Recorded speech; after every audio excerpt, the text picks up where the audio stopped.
Here is your first quote. Put on your helmet, buckle your strap, run onto the field, and beat the bleep out of them. That was Republican Congressman Mike Kelly, summing up his party's attitude of compromise and common purpose. As what crisis continued this week? The debt ceiling crisis. Indeed, raising the debt ceiling. I mean this sincerely. It is an exciting time to be alive. How often do you get to witness history? It's once in a generation, when a generation ruins everything for the next generation.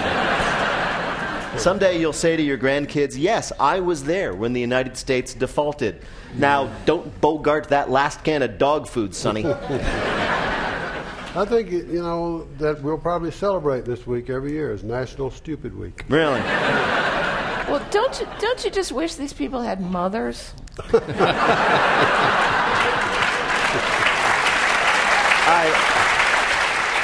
I assume you believe they had mothers at one point. They're just simply... I'm not entirely sure, but I think someone should send them into their room with no electronics. I think so. I don't know how you get, John Boehner trying to get votes from the Tea Party guys. If all they believe in is cutting, what do you can't give them fat, you can't give them pork.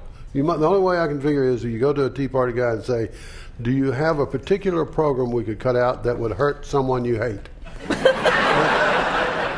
It wasn't going to be like this. Do you remember this just a few weeks ago? Yeah. President Obama and Speaker Boehner, they were putting together this grand bargain. They were working late into the night. They were playing golf. They were sending messages to each other at their press conferences. Boehner would make a little O with his fingers and then tap his heart, But then Eric Cantor, who's sort of the leader of the Tea Party wing in the House, started hanging around and whispering things to Boehner. He pulled Boehner away from Obama and the deal. Cantor is the Yoko Ono of American politics. All right? We understand he had his priorities, but did he and Boehner have to do that press conference in bed? That was... You're lucky I didn't mention their photo shoot with Annie Leibovitz. You don't want to see that. Troubling. And it was amazing how much the Democrats conceded. Senator Harry Reid put forward a bill that was all spending cuts, no tax hikes, and they promised to always be available to drive any Republican to the airport and to help them move.